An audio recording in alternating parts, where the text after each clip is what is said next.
Hello guys, मैं हूं भावना शर्मा। आज हम म्यूसिस सेकंड से रिलेटेड ये डिस्कस करेंगे। ये मेरा पार्ट 4 है और हमने यस्टरडे पार्ट 3 को डिस्कस किया था। उसमें हमने म्यूसिस फर्स्ट को डिस्कस किया था। तो इसमें हम क्या करेंगे, इसमें हम म्यूसिस सेकंड को डिस्कस करेंगे और साइटोकाइनेसिस के बारे में भी डिस्कस करेंगे इस पार्ट में।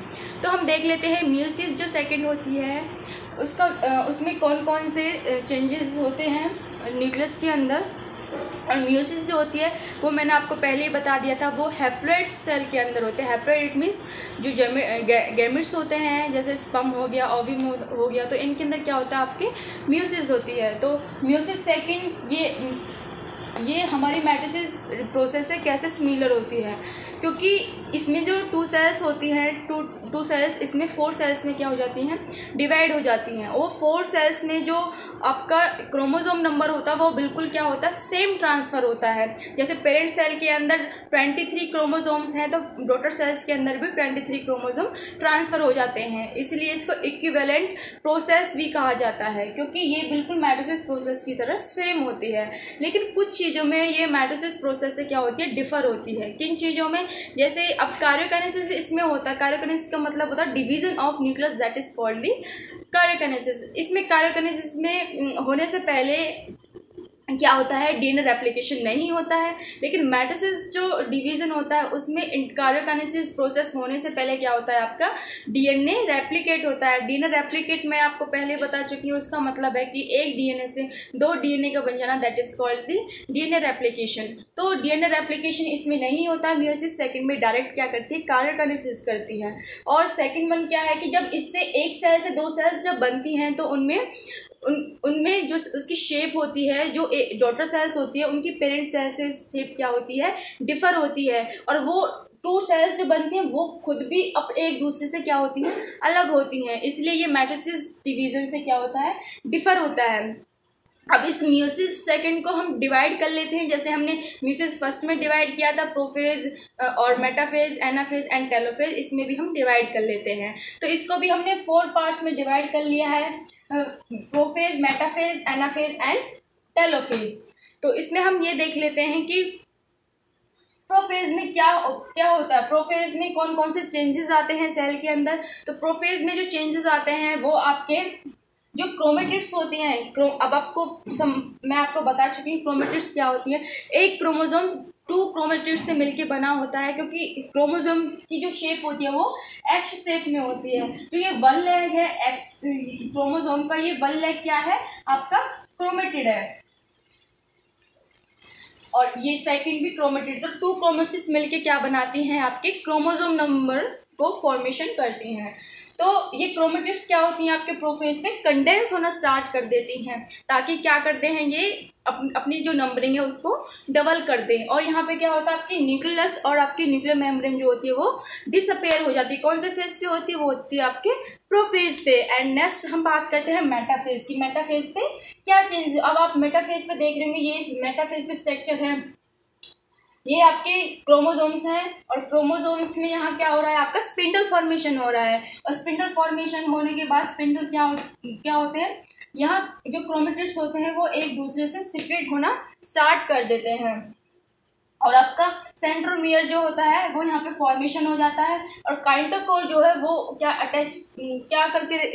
काइंटोकोर का फंक्शन क्या होता है, काइंटोकोर का फंक्शन होता है कि वो स्पिंडल को क्या करती है, अटैच करके रखती है, किससे, क्रोमेटिड्स से।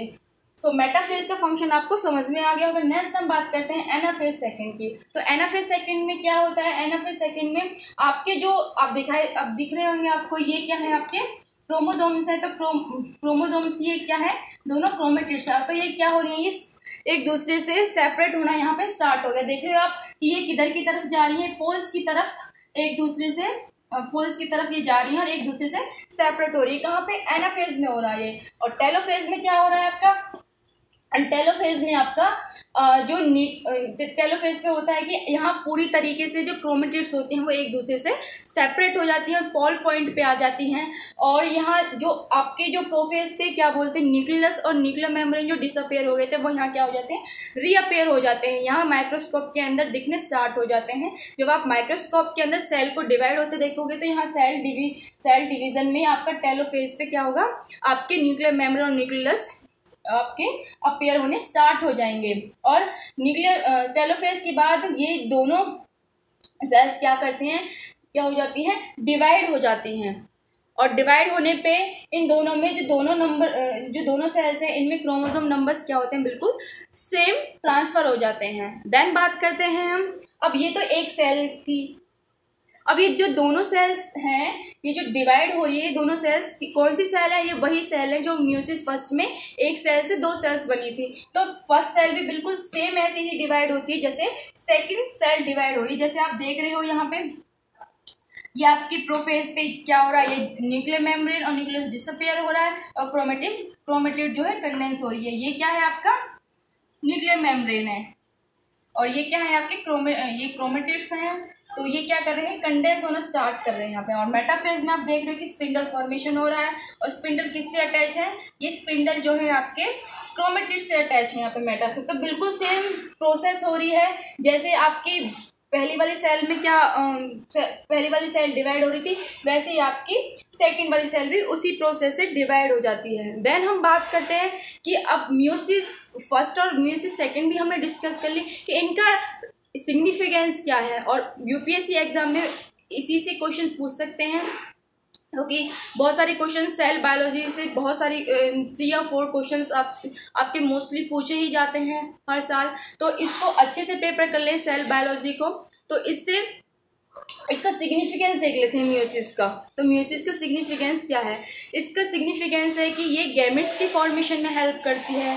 आपके स्पर्म ओवम हो गया, आप लिख सकते हो यूपीएससी एग्जाम में अगर आपके में क्वेश्चन आता है कि what is the significance of meiosis, तो आप लिख सकते हो कि इसका क्या क्या सिग्निफिकेंस है। It has in the gametes formation, ये गैमेट फॉर्मेशन में हेल्प करती है। और ये क्या करती है, it has in the evolution में और वेरिएशंस होती है, वेरिएशंस में ये क्या करती है, हेल्प करती है। क्योंकि इससे क्या होता है, गैमेट्स में चेंजेस आते हैं और क्रॉसिंग ओवर होती है। जो क्रॉसिंग ओवर मैंने आपको बताई थी म्यूसिस फर्स्ट में, वो बहुत ही मेन रोल इम्पोर्टेंट प्ले करती है किसमें, आपके इनहेरिटेंस और वेरिएशन में। इससे क्या होता है कि जब कोई भी न्यू चाइल्ड बॉर्न होता है तो उसमें क्या होता है कि वेरिएशंस आते हैं। तो वेरिएशंस किसकी वजह से आते हैं, क्रॉसिंग ओवर, जो 2 क्रोमोसोम्स क्या करते हैं, आपके डीएनए एक्सचेंज जो करते हैं उसी की वजह से चेंजेस आते हैं। तो ये क्या करती है, वेरिएशन में हेल्प करती है, गैमेट्स फॉर्मेशन में और आपके और एवोल्यूशन में करती है। और आपके क्रोमोसोम जो नंबरिंग होती है उसको क्या करती है, ये मेंटेनेंस उसको करके रखती है। क्रोमोसोम नंबर आप देख रहे होंगे कि इसमें 23 ट्रांसफ़र हो गए। तो इसका काम यही है कि ये क्या करती है, क्रोमोसोम नंबर को बरकरार रखती है। मतलब हाफ हो गए लेकिन कम नहीं हुए, डिस्ट्रीब्यूशन ही तो हुआ डॉटर सेल्स में इनका, लेकिन इनकी नंबरिंग कम नहीं हुई। तो इनको क्या करती है, क्रोमोसोम को मेंटेन करके रखती है। अब हम देख लेते हैं साइटोकाइनेसिस क्या होता है। अब ये तो क्या हो रही थी, ये सभी क्या हुआ था, ये न्यूक्लियस डिवाइड हुआ था। अब हम बात कर लेते हैं साइटोप्लाज्म की। तो एक सेल है, ये सेल के अंदर न्यूक्लियस है। तो ये न्यूक्लियस एक सेल से दो, मतलब एक न्यूक्लियस से दो न्यूक्लियस बने थे, लेकिन अब ये 2 न्यूक्लियस तो बन गए, लेकिन अब इसका जो साइटोप्लाज्म है ये भी तो डिवाइड होना चाहिए।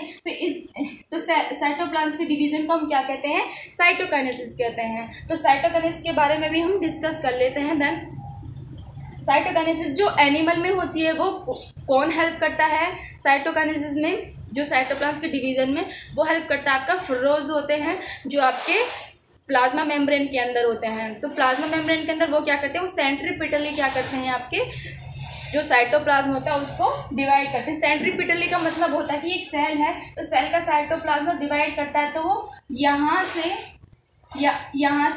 वो स्टार्ट करते हैं डिवाइड होना।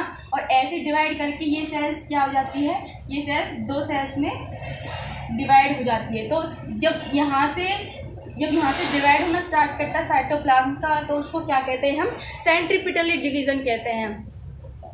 लेकिन जो प्लांट सेल होते हैं, प्लांट सेल के अंदर जो डिवीज़न होता है वो साइटोप्लाज्म का वो कैसा होता है, वो आपका सेंट्रीफ्यूजली होता है। और उसको कौन हेल्प करता है, फ्राग्मोप्लास्ट होते हैं जो आपके गोल्जी अपरेटस से बने हुए होते हैं, तो वो उसमें हेल्प करते हैं। अब देखो ये वाली सेल है, अब इसमें ये न्यूक्लियस है। अब इसमें सेंट्रीफ्यूजली का मतलब होता है सेंटर से डिवीज़न होना, सेंटर से डिवीज़न होना स्टार्ट होना, दैट इज कॉल्ड सेंट्रीफ्यूजली डिवीज़न। तो आपको साइटोप्लाज्म के डिवीज़न के बारे में समझ में आ गया होगा। So I hope you, thanks for watching the video.